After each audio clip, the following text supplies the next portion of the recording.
March in Cayman is hot, but at Foster's, it's frozen. Frozen Food Month is back, and we're giving away 4 $250 Foster's cards. To enter, just purchase any 3 products from the frozen department from now until March 27th. It's that easy. You could grab a frozen pizza for dinner, frozen berries for a morning smoothie, and frozen plant-based sausages for something different. Exactly. Just don't forget to enter online at fosters.ky/Frozen Food Month. Foster's, better because we care.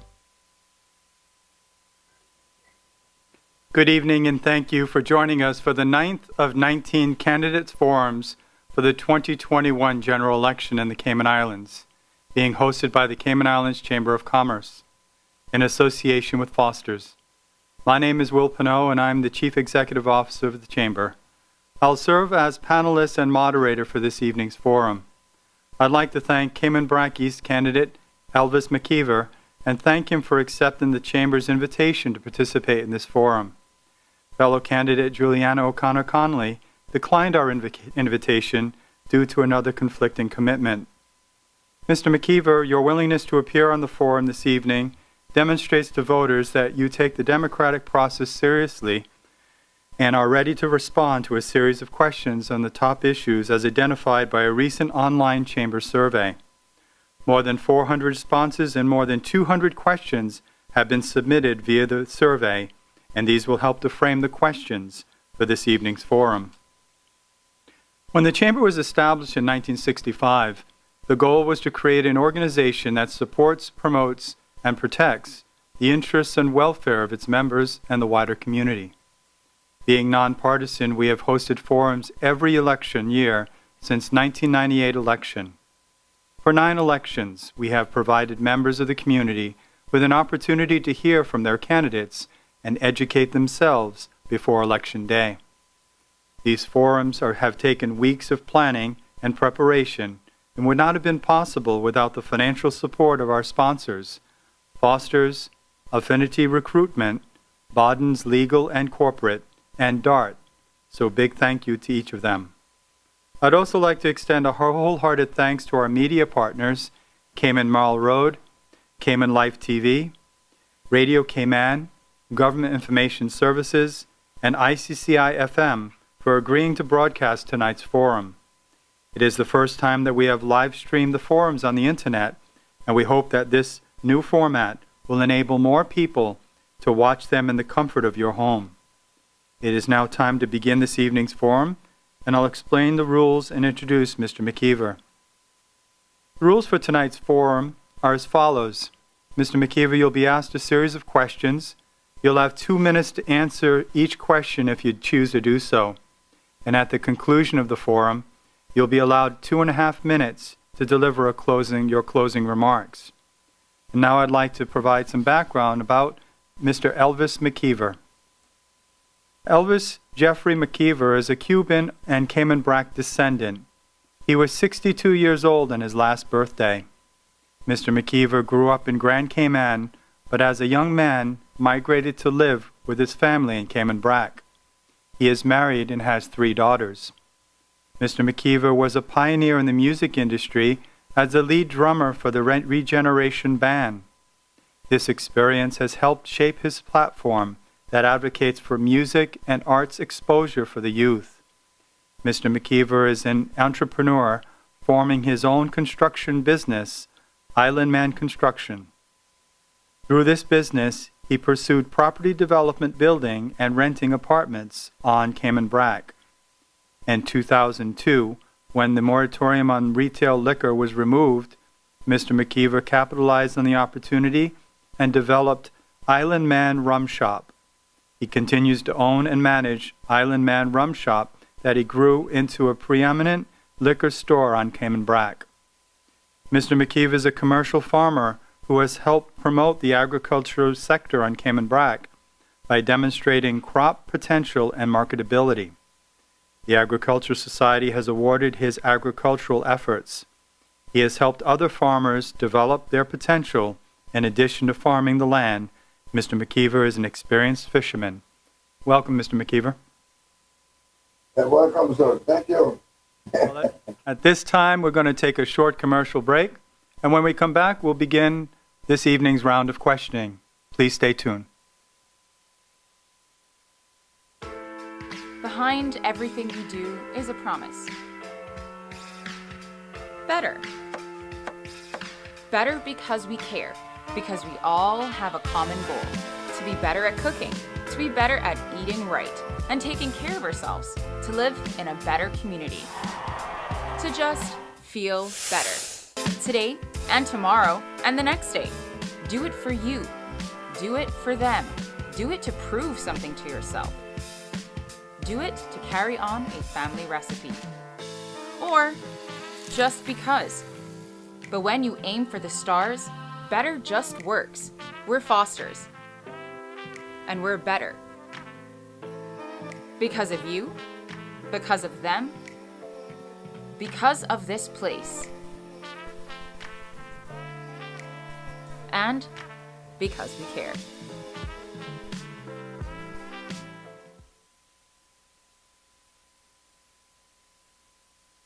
Welcome back to the Chamber of Commerce Candidates Forum for Cayman Brac East with Mr. Elvis McKeever. The first question in this evening's forum is, why run? Why have you decided to run in this year's election? And why should voters in Cayman Brac East place their trust and confidence in your abilities to represent them? Well, I decided to run in this election because for a long time, we have been neglected on the Eastern District. And our representative, the Honorable Juliana O'Connor, has neglected her people. I guess when you get in a position for too long, you get too comfortable, and you think, well, I've done this, I've done that, I've done this, but a lot of things that you didn't do, like promoting stuff for the Eastern District, or like rock climbing and all that. We could have get that done. Now somebody else come and do it. And the Eastern District need truthful representation. Somebody that dealing with the people.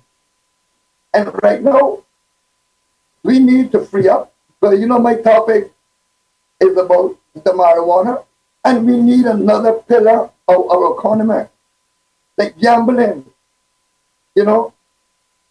casinos, because the whole world is doing this, and we need to change. We need to stop taxing our people for revenue. We can do something else besides taxing the people. Thank you, sir. Okay, the next question we're going to deal with is a question dealing with national issues. And so I'll ask you, what 2 or 3 national issues would you seek to address if elected? Well, one of them is insurance. The insurance companies have came here and handpicked to help the people and left out the indigenous Caymanians that need, when you're old is when you need help, And we can't depend on any of you. That is a handout. We need to start another economy, like that we can get money to give these people the insurance. Our biggest problem, look at health insurance and your house insurance. You mean to tell me you have to get health insurance, your house insurance, and the rates that we charge? It's unreal, unbelievable. We have to do something. These insurance companies, we have to tell them, you are insuring these people at a reasonable price, or you don't do business in the Cayman Islands. Plain and simple. You're not handpicking what you want. Those there are gone. We have to stop that. Seriously. Really. Thank you. Okay, the next issue that we're going to talk about that'll be addressed is constituency where you live. What project or program would you champion for the residents of Cayman Brac East if elected? Well, I want a marina. My dream is to see a marina on the eastern side of Cayman Brac. There's a place out there we call Long Beach. The water out there is 15 feet out in front of it. There's no reef to be destroyed. We could dig in there, do a basin, and any size yacht could come up there, 50 to 60 feet easy, and leave a natural breakwater go up through there. It would be beautiful, and then staircases go up the block. And hopefully, one of these days, we'll have a beautiful hotel there with casinos in it. You know, that is my thing. And the housing, we need to build some houses in the Eastern District to get people to move back to the Eastern District. The government has land up there. Let's use it. And if we build houses in the Eastern District, if government build no housing houses, so we need to help our people with that. All of the houses should come with solar panels to ease up on the electricity bill. We need to start going green, thinking green, and doing something like that in the Eastern District. So we can get, because the more houses we get out there, the business will come back to the Eastern District. I took a chance on the Eastern District with my business, and I'm doing good. I might be doing as good as done down in the West, you know, the mean hub of the island, but I'm surviving. Thank you, sir. Thank you. So the next issue we'll raise for you is the issue of cost of living, and the question is, the cost of living topped the Chamber survey as the most concern in this year's election. What strategies would you propose to lower the cost of living for all residents in Cayman, Brac, and Little Cayman? Well,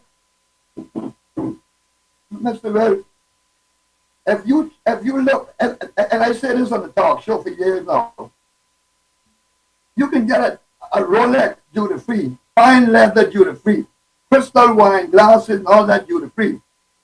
But baby food is 22% on things to feed your children. Hey, something is wrong with that. You're taxing the food for your children, and the rich people that can buy the fancy goods, they don't have to be nothing. The taxes on our food product has to be completely overhauled. And another thing, the gas companies, everything moves by fuel. And the government needs to go to these people and say, listen, this is the price that you can sell here for. And off-rig, that needs to be completely rewrapped, dismantled, changed up. It has no backbone. You know, I listened to Mr. Pearson there with the people from the petroleum company talking about when we buy it here and when we do it. I don't want to hear that. I want to see how much you pay for it, and this is how much you sell it for. If you don't want to do that, there's always other places to go. But you ain't going nowhere because money's here. People that see money, they ain't going and leave it. Trust me on that, my friend. Thank you. Oh, thank you. So the next question we'll deal with is coalition. So many candidates in this year's election have identified themselves as independent. So if elected, would you be prepared to join a coalition or group or party? And which ministry or position in the new government would you want to fill based on your skills and qualifications? The premier seat. That's the one I want to fill. No, I can tell you something. When it comes to joining any group of people, because I know if elected, I have to work with someone, some group, somewhere. But I can tell you now, and I telling all of them that's running, if I cross the line, and if I don't see things up front from my Cayman, like legalizing marijuana for people to grow it, legalizing casinos in lottery so we can make money to send children on scholarships and all that, and mandatory training for Cayman.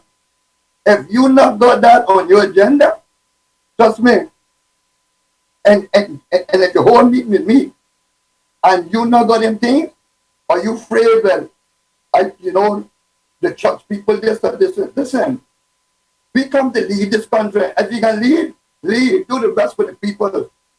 You can't please this little group and that little group. No, Cayman have to come first with Elvis, Jeffrey, McKeever. Is my people first or nobody at all? This is Cayman. This is for Caymanian. Everybody can come here and live good. Why wrong with the Caymanian living good? Why we must be in line to bake food, to bake a light bill? No. Something that changed. That's been going on too long, and it's only getting worse in my eyesight. Thank you. Well, thank you as well. At this time, we're going to take a short break so that to show some of our sponsors support messages. So just stay with us. We'll be right back with the next round of 5 questions. Pick it up. Raining? Get it delivered. On your way to go there or do that, order and pick it up. Sun scorching? Meeting? Get it delivered. That way, you can spend more time doing this or that with him, her, they, and them. So whether you need your morning coffee, you're craving a red velvet donut, ramen, a lamb burger, or a falafel pita, order the food you love and skip the line. Pick it up or have it delivered. That's Big Market Online.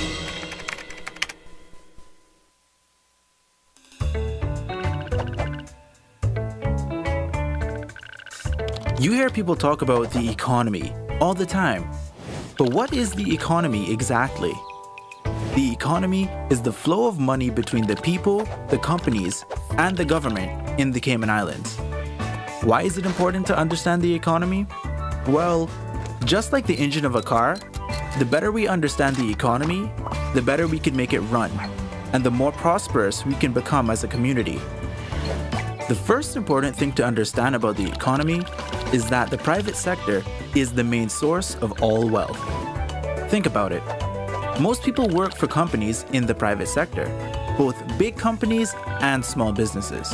But even if you work for the government, your salary comes from the fees and duties paid to the government by private sector companies and their employees.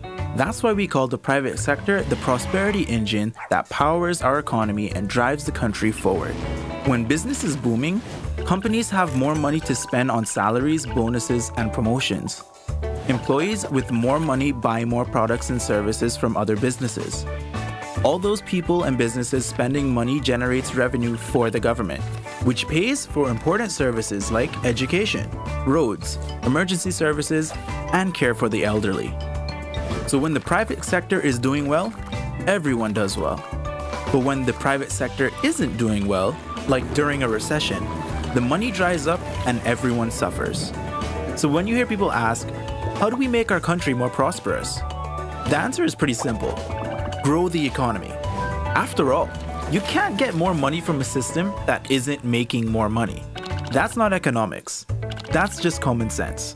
In this video series, we're going to take a closer look at our economy to see how we can fuel our prosperity engine and how to make sure everyone benefits. For now, thanks for watching, and remember to share this video with your family and friends so they can learn more about our economic prosperity engine.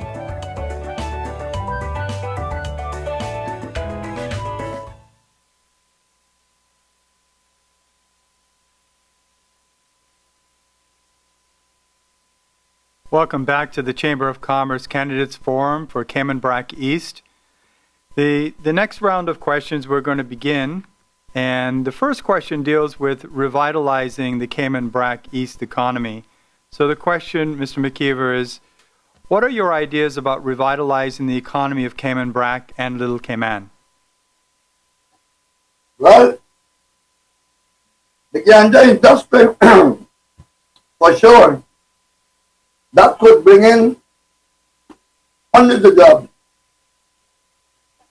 Just, when I talk about marijuana, people just think, oh, smoking and drinking. Listen, this is one of the major growing industries in the world. Okay? Now we are importing marijuana extracts, and we can grow here year round. You'll have farmers having jobs. You'll have trimmers having jobs. You'll have people in the laboratory making the oil. You'll have people, well, the doctors will be employed. You'll have people in stores selling it. The tourists would love to come. We got tourists come from all over the world where this thing is legal. And they got hide in their room, threaten if somebody got harass them on their vacation. And that is green. That is a green thing here. And like I said, a marina up on the east end, that would do wonders for us in the fishing tournament. Because a lot of those guys won't come here. But nobody won't come in a nice boat and hit the prop and ruin their vacation, their weekend day. And the casinos, I would say, they're giving commissions or concessions to stuff on 7 Mile Beach. Anybody that build a nice little 50-bedroom hotel on the bluff, or anyway, that's on the bluff on the eastern side, you get a casino license. That's my take on that, son. Thank you. So the next question we're going to deal with is the issue of the school system and education in the Brac. So what are your views on the school system in Cayman Brac? Is it adequate, or what improvements would you recommend? Well, the system on our 3 islands is inadequate. It's failing our children because we preach about getting the children to college, getting them jobs. Listen, our education system is only staring at the high achievers, right? The high achievers will make it. That's what we call them, high achievers, you know. The one that is falling behind, that not high achievers, in all of this construction work that's going on around here, we need plumbers, carpenters, sheetrock mason, painters, landscaper. Landscaping is not just chopping down trees, you know. It's an art, you beautifying place. We need to get our young people in there, mechanics, right? Engineers, electricians. But we are not teaching our people that. You know what we say? Oh, well, that one belongs this one. You can't teach them nothing because they're not going to manage, so you throw them on the wayside. So you know where they hit it? Down the road to northward. So they don't get a job. But they smoke a stick of ganja, can't get no job. Then the foreign police lock them up. They got a record, so that's ruined. And they've done it to thousands of our young people. And they continue to do it. All they talk about farming. Every school should have big old grow boxes from the daycare center to the graduation in high school. Everyone should be learning to grow something. Appreciate it when you plant a seed and you watch it grow. You are thinking about tomorrow. Right? I planted trees that I thought, well, I might live to see them. I have to eat something off of it. But what? My grandchildren will. That's how I look at that. Thank you, sir. Oh, thank you. So the next question, we're going to move into the subject of the tourism reopening. So what is your position on reopening the borders to stay over tourists or visitors from abroad? Well, we have to open sooner or later. We know that. But we have to be very, very careful. And we have to follow the science. You know, we have to follow the science that we know what's happening in different parts of the world, how it's being controlled in our main area where our tourists is coming from. You know, and I see things that I've been reading and stuff that, you know, you can get a test right on the airport or something for like rapid test, they call it, for like $200, you know? And stuff like that, we will have to watch which airline, you know, will do that kind of stuff, that we can reopen safely, because I can say this now, the premier, he's done a beautiful job in taking care of people like that. And I take off my hat for that. But we have to open, but we have to be very careful. And all like the cruise ship, now I know you got a lot of people dependent on that. But that is the part of the cake right there. We have to be very careful with the cruise. But we can handle the stayovers because that's where the money is. Right now, we need to focus 95% on stayover. And all the people that it was in the cruise, move them over to the stayover. Whoever's on permits that's there, hello, you have to go home. These Caymanians, we need jobs. And that is my take on that. We have to move with caution, but we have to open. It's a must. Thank you, sir. Well, thank you. And now we're going to move on to a subject that you've kind of talked about already, but maybe you can elaborate on it. It's the decriminalization of marijuana.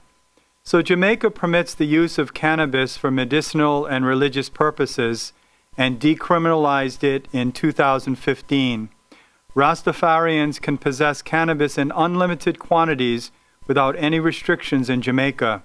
Would you support a similar action for the Cayman Islands? No. I want full legalization when I was begging for that. I want full legalization to medicinal purposes, full legalization for recreational purposes for adults. Okay? The same drinking age, you're adult, that's when you can purchase recreational marijuana. And another thing that I want, and I will be pushing this whether I get in or not, and I hope that whoever has the guts to do this, when it is legalized fully, the board, the members of the board that grant the license shall be Caymanian with previous conviction for marijuana, whether they be Rastafarian, baldhead, or whatever, once they're a Caymanian. Because we're not making the big corporation like what they're doing in Jamaica now, you know. They're pushing the farmers out that were hiding in the hills. I was hiding up on the bluff, planting ganja, and people was enjoying it. I was enjoying it, right? I suffered for it. You know, it helped break up my farming thing. Because my wife was sick of me going to prison, and I was hidden for it again. So I want full legalization, and the small farmers like me, we know the big people that come in it, but we can be the one give them the license. If not a big corporation come in, take over after I fight so hard for years and years and been punished by society, punished by people. No. We can control the marijuana. Thank you. Well, thank you. And so the next question is the 10th question, and then we're going to take a break after it. We talk about the environment. So what do you regard as the highest risk to the Cayman Brac and Little Cayman's natural environment, and what measures would you recommend to address this risk? Well, we don't have overdevelopment, not yet. And we have a risk to our environment for people fishing from our shore, different nationalities, and they're taking our little small, they eat not the nurseries, they do the same thing, Cayman, you know, and they're depleting, they are depleting our natural resources. Because when the come season is open, it's a free for all. The lobster season, the feed for all.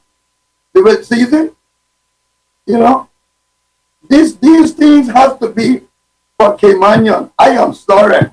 Welcome to my island. When you're one of the tourists, you can't fish unless you're going to charter. Right? You pay a Caymanian, take you out. Welcome to my island on your work permit. Enjoy yourself. Make all the money you want. If you want fish, you have to buy it from a local. You want conch, lobster, you have to buy it from the local.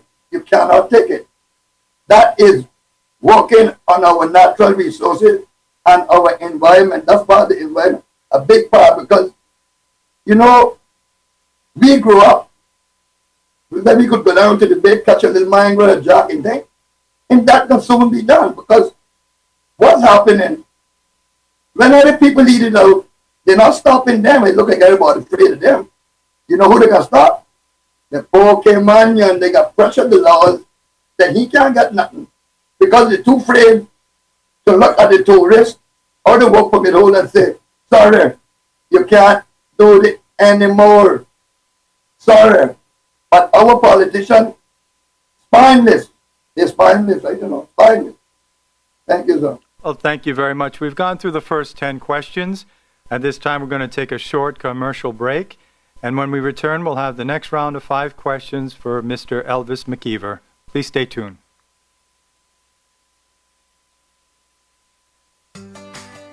Feed the family for less with Foster's Pick 5. Choose from a range of meats including chicken thighs, pork chops, ground meats, beef stir-fry, sirloin steaks, and more, and only pay $19.99 for any 5-packs. The meat is always fresh and never previously frozen. It's the perfect way to stock up for the week. That's dinner sorted. Look out for Pick 5 in the meat department at all Foster's supermarket locations. Foster's, better value because we care.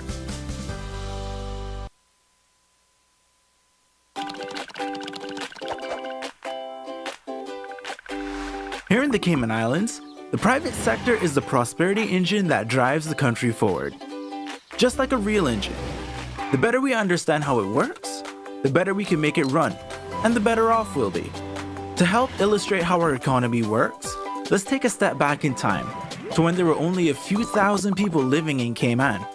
In those days, most people survived by fishing or farming for food. It was a simple, wholesome life, but it was a lot of hard work. Most people bought what they needed from their neighbors. As people bought and sold things, their individual wealth went up or down, but the overall wealth of the country stayed the same. In a simple economy like this, the only way one person could increase their wealth was by reducing someone else's.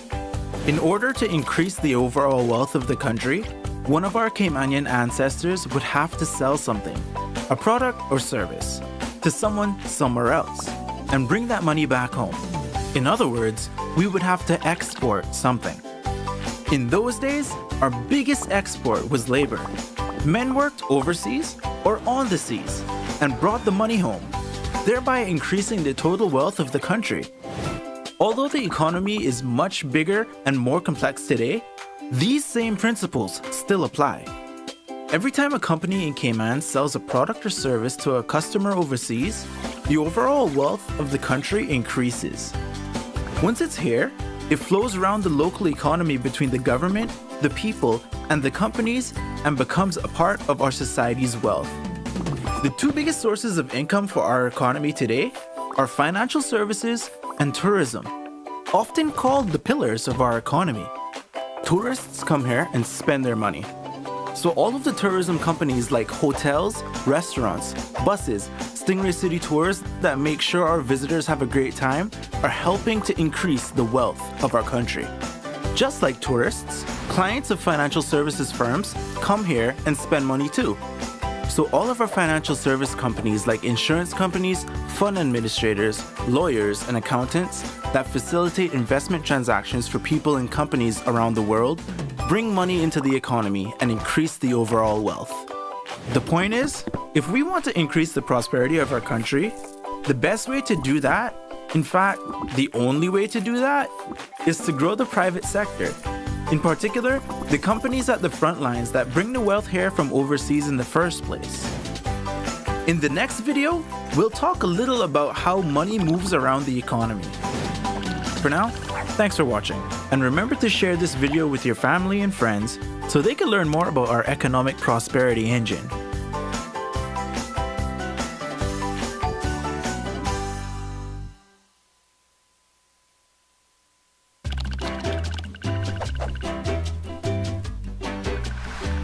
In the last episode, we learned about the important role of companies here in Cayman that do business with overseas customers and generate new wealth for the Cayman Islands economy. But what about all the other companies in the Cayman Islands? How do they fit into our prosperity engine? Every business in the Cayman Islands falls into one of three groups, or tiers. Each tier plays a critical role in our economy. The first tier is made up of all the companies that do business with overseas customers and bring money into our economy. Companies in this tier are like the gas tank of our economic prosperity engine. The more we have in the tank, the farther we can go. Although most well-known companies in this tier are in financial services like Butterfield Bank or tourism like the Ritz-Carlton, there are many other well-known Tier 1 companies doing business with overseas customers, like Uniregistry, Health City, and all of the companies in Cayman Enterprise City. The second tier of the economy is all the companies that do business with other local companies, like IT and marketing consultants, or companies that sell supplies to bars and restaurants. These companies are also very important because without them, the companies they supply would need to buy their goods and services from overseas. So while companies in Tier 1 bring money into our economy, companies in Tier 2 help keep it here. The third tier is made up of all the companies that provide services to people that live and work in the Cayman Islands. Companies in this tier include supermarkets, dry cleaners, mechanics, gyms, doctors, dentists, architects, house builders, florists, and gardeners. These companies are important sources of employment and business opportunities for our people, and they play a really important role because without them, Cayman wouldn't be a very nice place to live. So to recap, Tier 1 companies do business with customers overseas. Tier 2 companies do business with other companies in Cayman.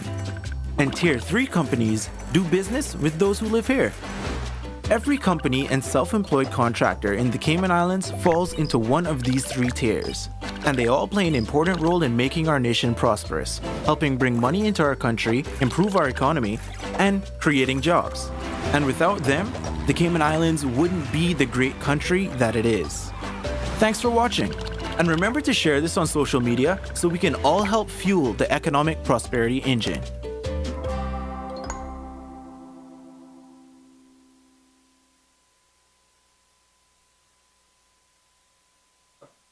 Welcome back to the Chamber of Commerce Candidates Forums for Cayman Brac East. We're here with Mr. Elvis McKeever, one of the candidates for that constituency.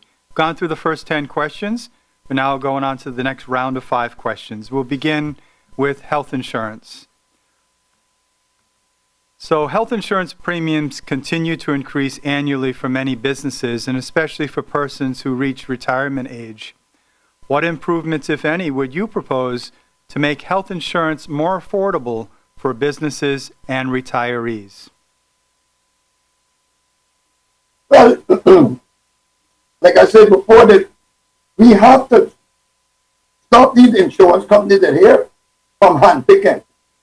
This cynical business was started because our members of parliament or MLAs years ago sat back at a lobster tail with the insurance people and said, listen, this is what you do.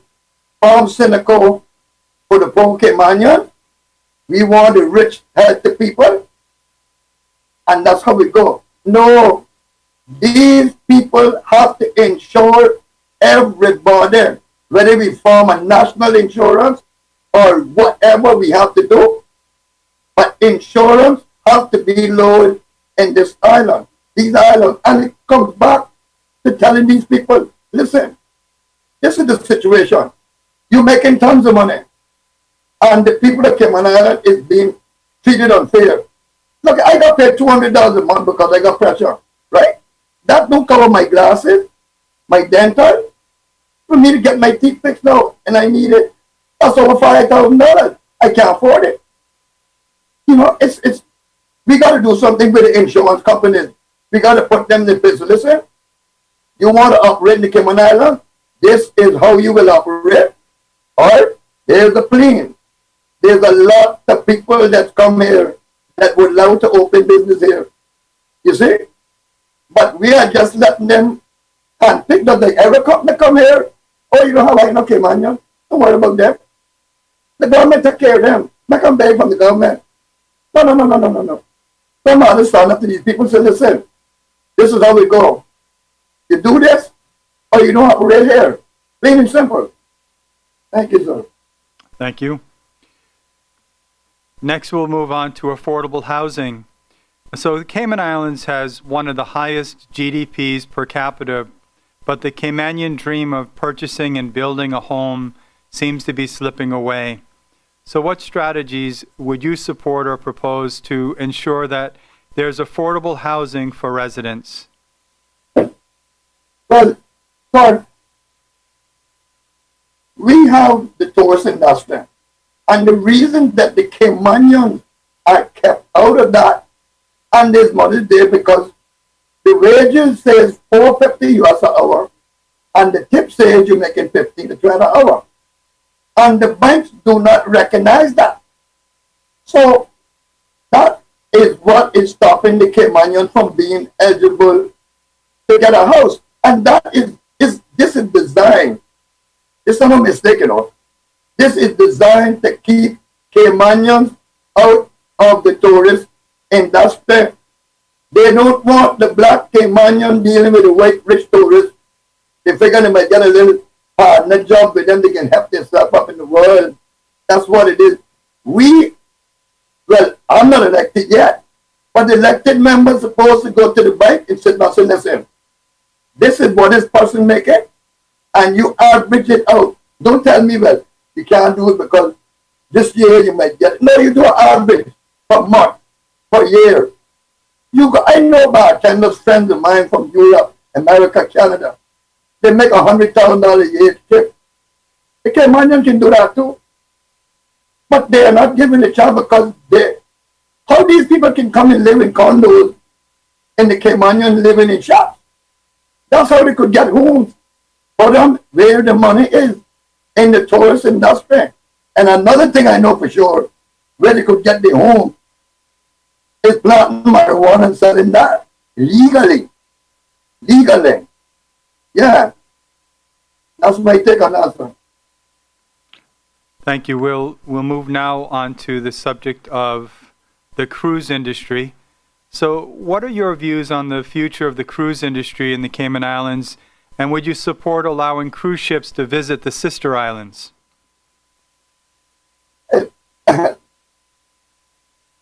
Cruise ship in the sister island is a joke. Straight up joke. Cayman Brack and Little Cayman, we're setting into the prevailing winds. Right? Very rare that you have that a cruise ship can come here and let our passengers. Georgetown has a big lead, 5 miles.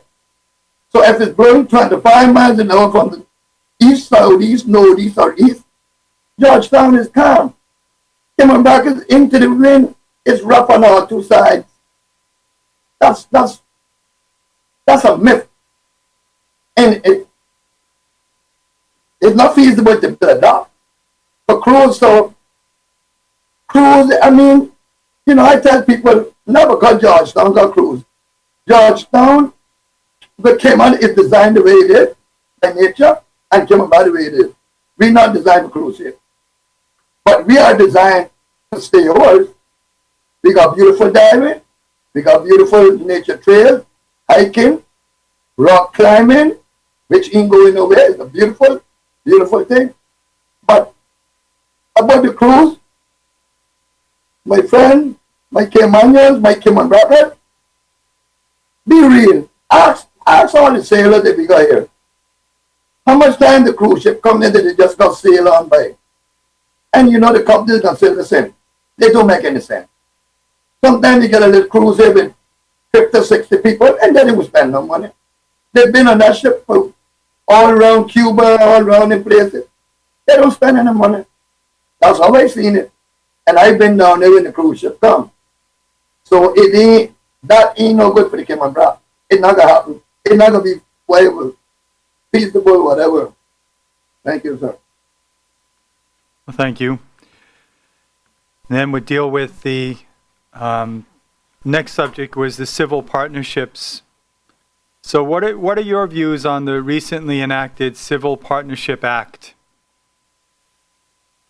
Well, the world, I was talking about, the world not changing, you know. The world had criminals from the beginning.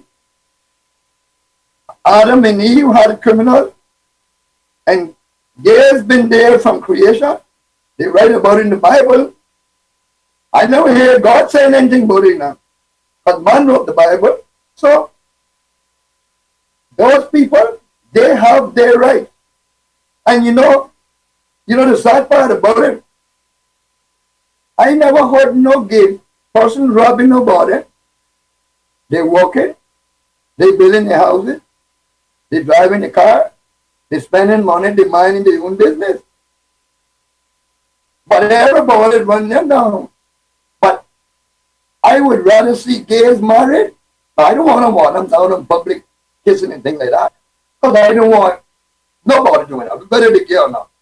But I tell you one thing.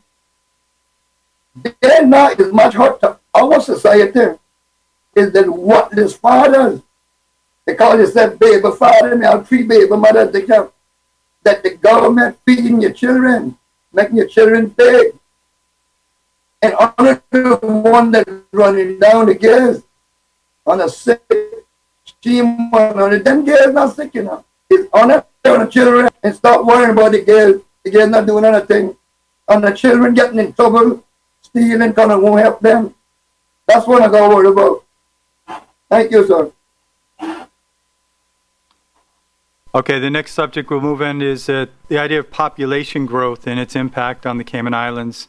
So we keep hearing about increasing the population to 100,000 people and even further development. So what measures would you recommend so that Caymanians benefit from a growing economy? Well, like I said before, the immigration law has been watered down to protect the business interests.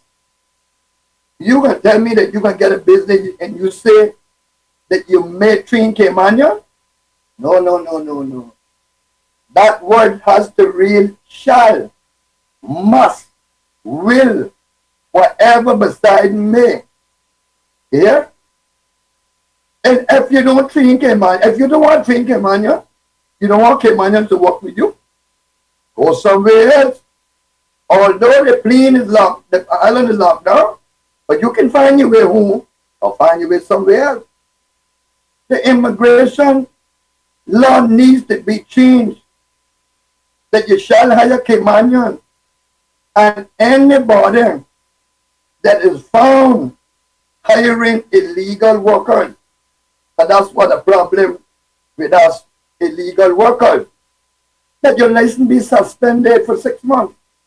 I don't care, you could own the biggest construction company in the Cayman Islands, or you only got 4 people hired, be shutting you down for 6 months. Then you're going to realize, you know something, I'm in Cayman making money and living good.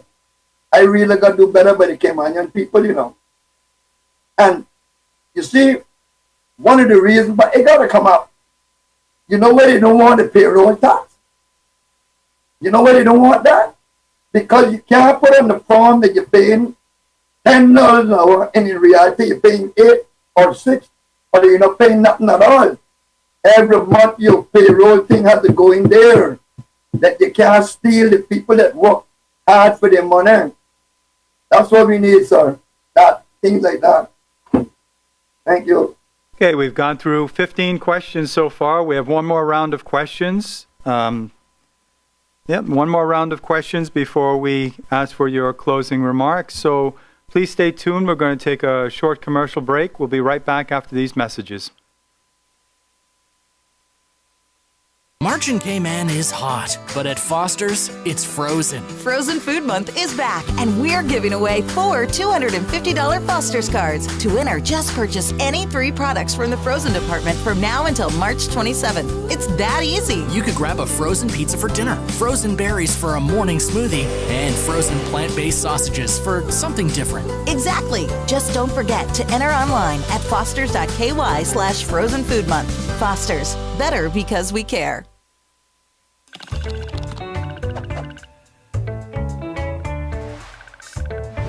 When companies do well, everyone does well. Not just the business owners, but the employees, other businesses, the government, and even the customers.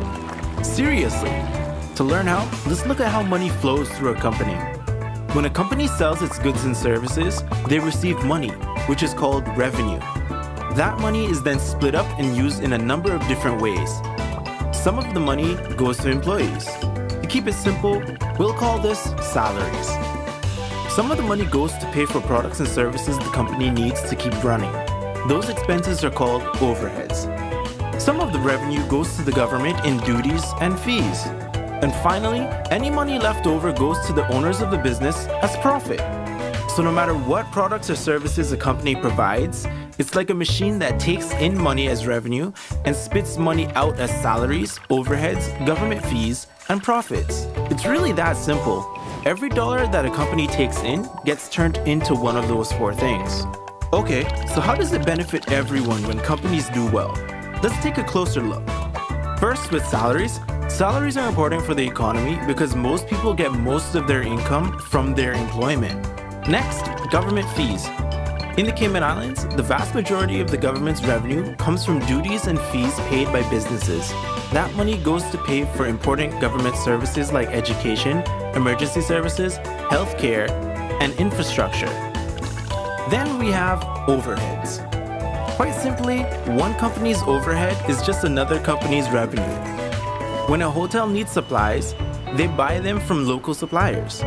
Those suppliers turn that revenue into salaries, overheads, duties and fees, and if they're lucky, profit. Some people think that business owners make too much money, but the truth is, the average company only makes 7.5 cents in profit for every dollar in sales. And that's assuming they make a profit at all. The other 92.5 cents goes to pay for salaries for staff, overheads that become revenue of other companies, and duties and fees that pay for the government services we need. In order to become successful, most business owners have to work extremely hard and take a lot of risks. If it wasn't for the ability to make a profit, the owner wouldn't have started the business in the first place. And if nobody started any businesses, there would be no jobs for employees, which means no salaries, no overheads to support other businesses, and no money from government fees to pay for our government services. So yeah, when companies do well, everyone does well. In the next video, we'll take a closer look at why countries need economic growth. For now, thanks for watching. And remember to share this video with your family and friends so they can learn more about our economic prosperity engine.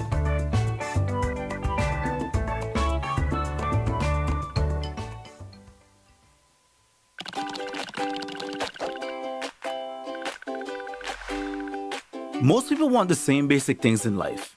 They want to be safe, healthy, happy. They want a good job. In a word, people want prosperity.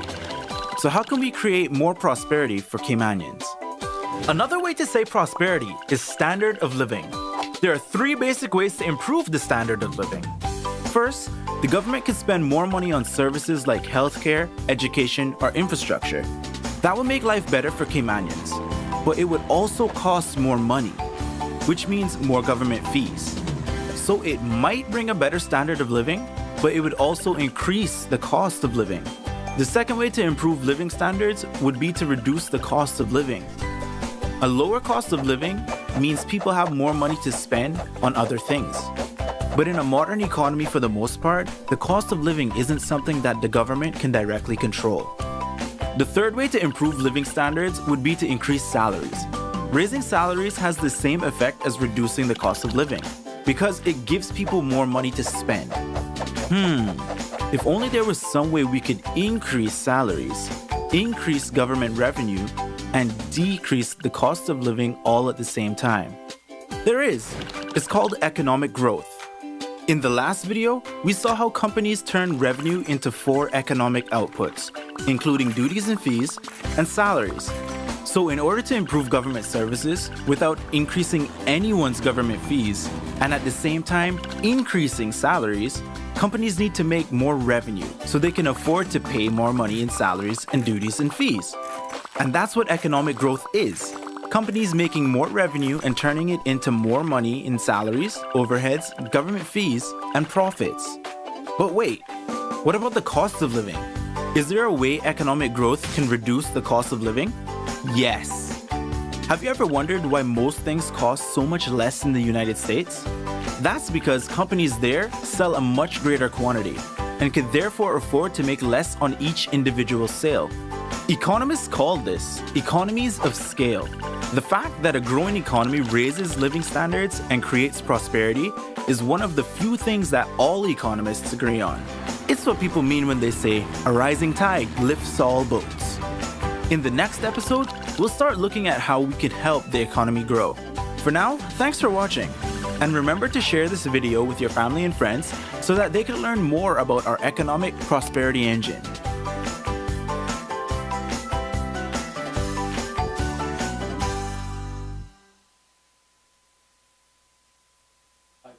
Welcome back to the Chamber of Commerce Candidates Forum for Cayman Brac East. We're here this evening with Mr. Elvis McKeever, one of the candidates for Cayman Brac East. Now reached the stage in the forum where we've the final round of questions. And so we'll start this round with a question about financial services.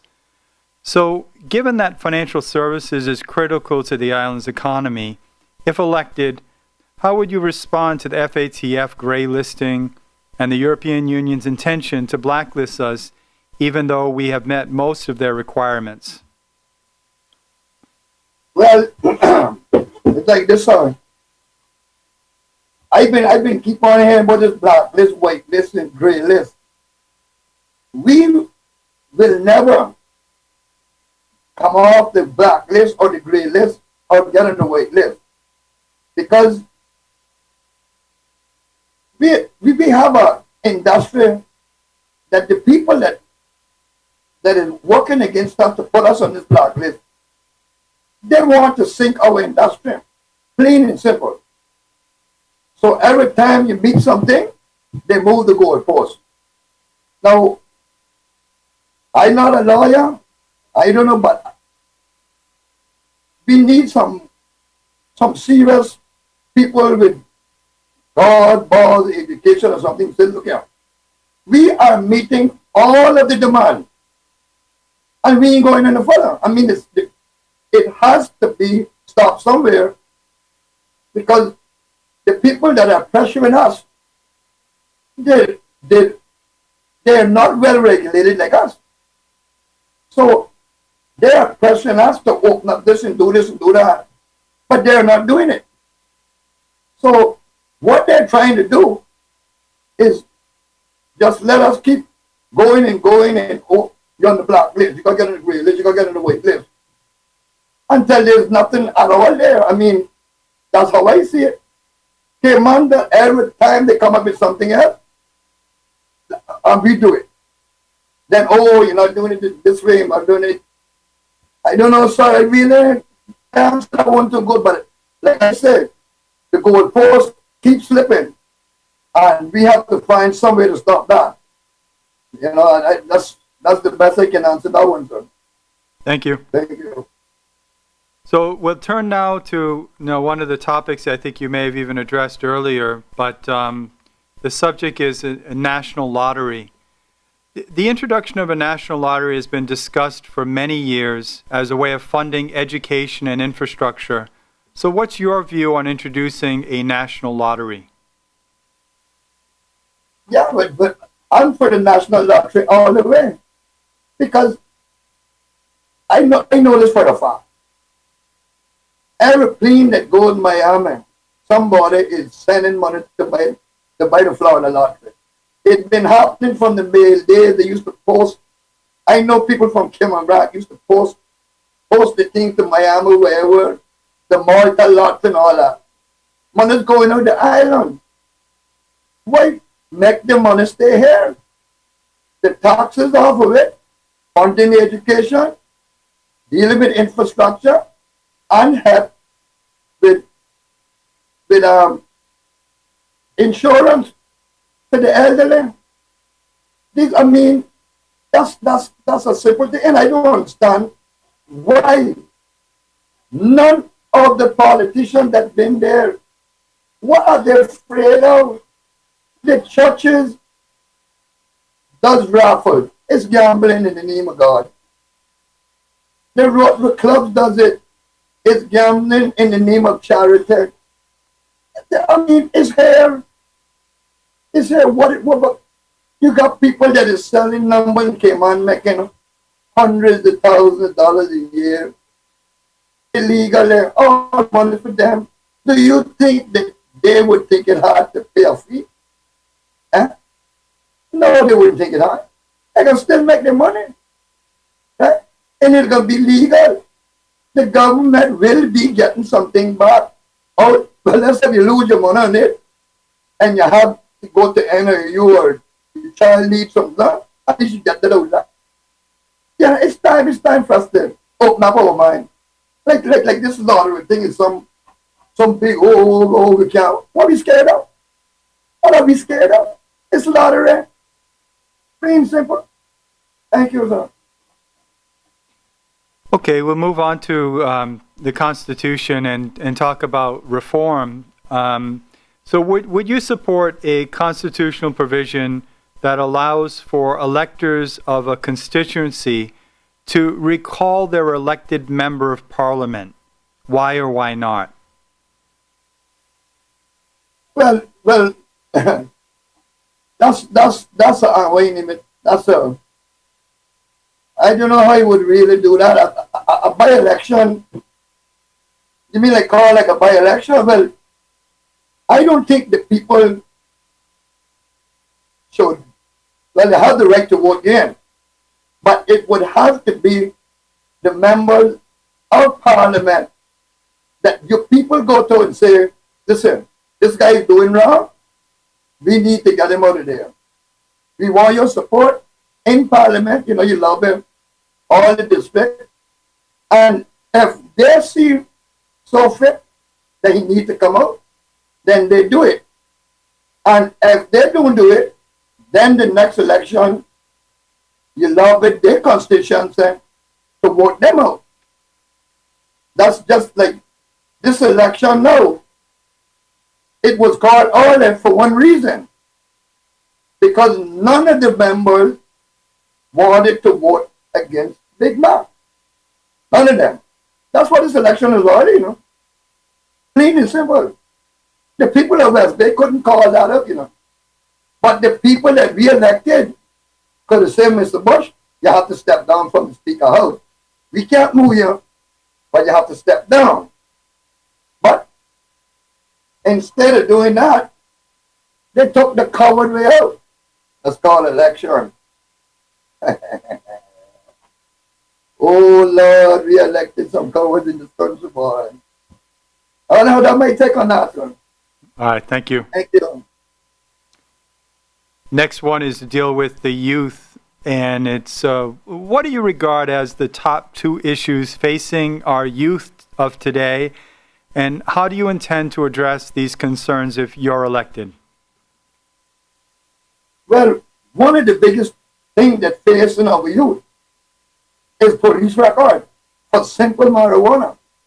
Now, we live in a marijuana culture.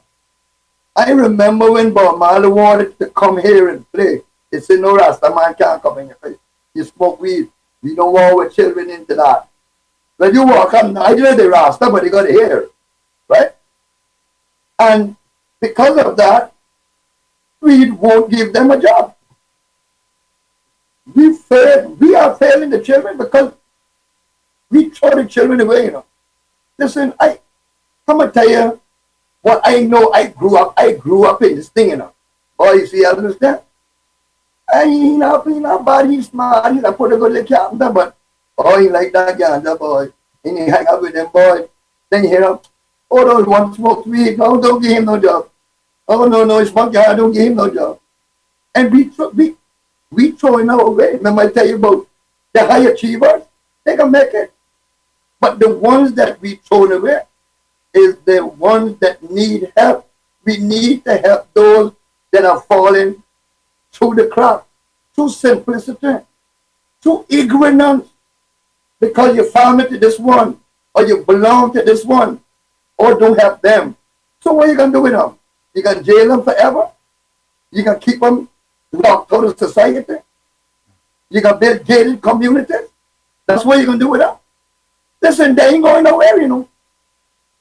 I told somebody this, when I came out of prison, they opened the key and let me out of there, you know. The foreign prisoner, when he got out, he going to the airport, going away. When they let me out, Elvis met back Georgetown to be the same hooligan, back to the bone. Thank you, sir. Thank you. And then the final question for this evening deals with the marine environment. And several local species of fish that we love to eat are on their way to extinction from overfishing. So will you support increasing the funding for the Department of Environment to enhance marine parks enforcement to restore this precious aspect of our tourism attraction, our food reserve, and our new sand production? Yes. Like I say, I believe in preserving. One, I just told you, stop tourists and work permit holders from taking on marine life. In all boats in the Cayman Island, should pay a registration fee. Okay? You got your little 18-foot boat, 20-foot boat, you pay $25 a year. You got a number. If you go missing, it's for your own good. You know, the Marine, the Coast Guard, no, well, okay. Elvis went out in his boat, his tag number, blah, blah, blah, radio card. And you're there.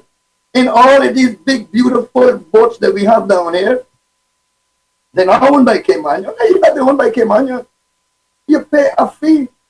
If the small man pay $50 a year, $25 a year, you keep stepping it up. If you got $2-3 million boat, you can license it to Cayman Island for $1,000 a year. Hello.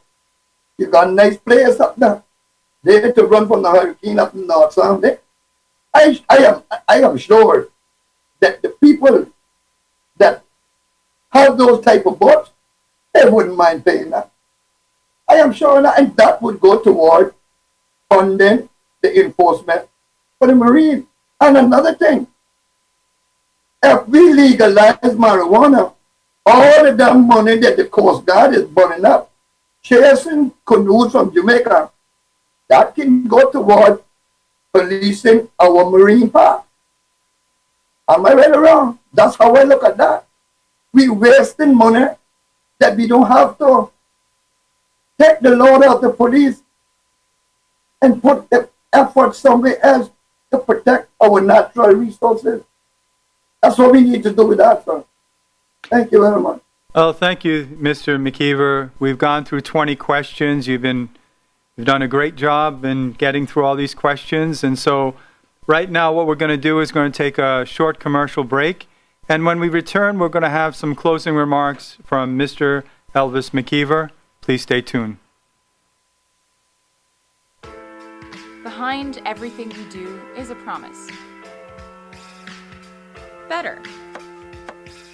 Better because we care, because we all have a common goal, to be better at cooking, to be better at eating right, and taking care of ourselves, to live in a better community, to just feel better. Today and tomorrow and the next day. Do it for you. Do it for them. Do it to prove something to yourself. Do it to carry on a family recipe. Or just because. But when you aim for the stars, better just works. We're Fosters. And we're better. Because of you, because of them, because of this place. And because we care.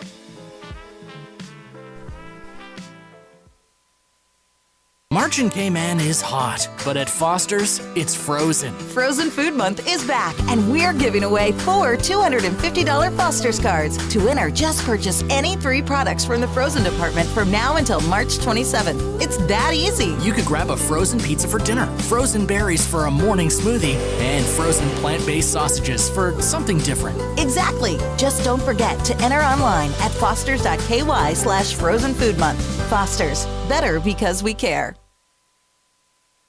At Bay Market Cafe, we know life can get in the way of good food, so we're here to offer a hand. Online ordering is back, and this time, it's better than ever. If you overslept and are running out of time, order online and pick it up. Raining? Get it delivered. On your way to go there or do that, order and pick it up. Sun scorching? Meeting? Get it delivered. That way, you can spend more time doing this or that with him, her, they, and them. So whether you need your morning coffee, you're craving a red velvet donut, ramen, a lamb burger, or a falafel pita, order the food you love and skip the line. Pick it up or have it delivered. That's Bay Market Online.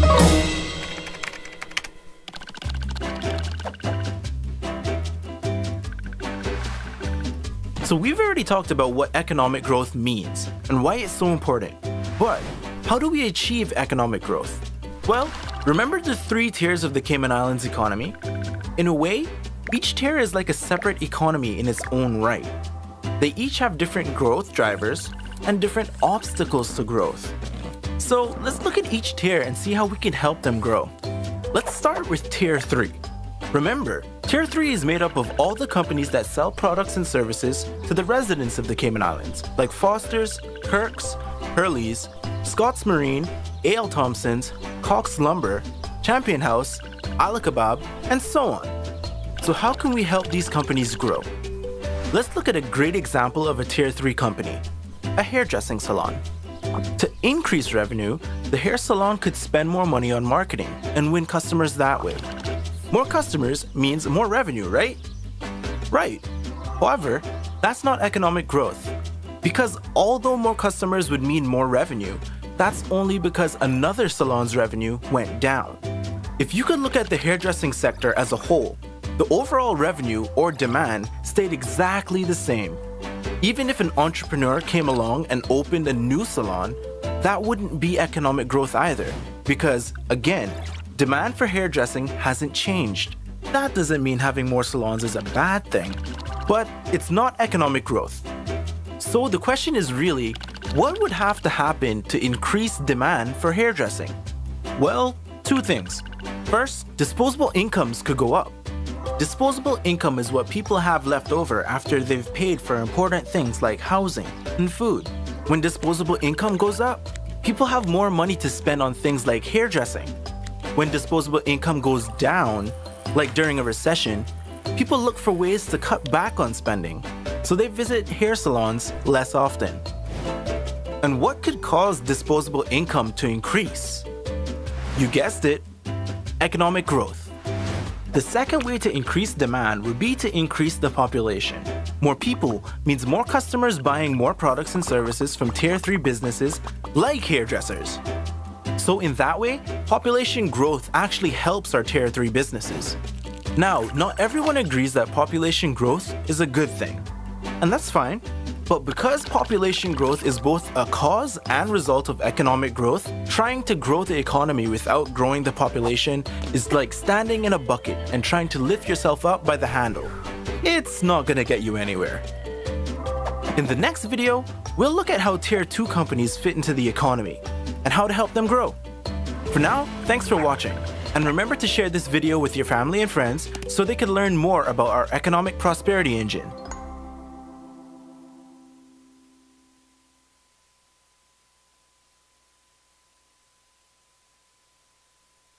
Welcome back to the Chamber of Commerce Candidates Forum for Cayman Brac East. We have concluded the questions for this evening, and now I'm going to turn it over to Mr. Elvis McKeever for some closing remarks.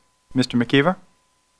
Yeah, well, first of all, I would like to thank the Chamber and all its members for giving me this opportunity, to answer the question that I hope I've done pretty good at the best I could do. And I'm looking forward to representing the people of the Cayman Island, Cayman Brac East. I thought about it for a long time because it's something, a lot of people look at me and say, "Oh, Elvis, you joking," And it wasn't an easy decision because I know it's not an easy road in front of me. But I think when I put my mind to do something, I can get it done. I have faith in myself.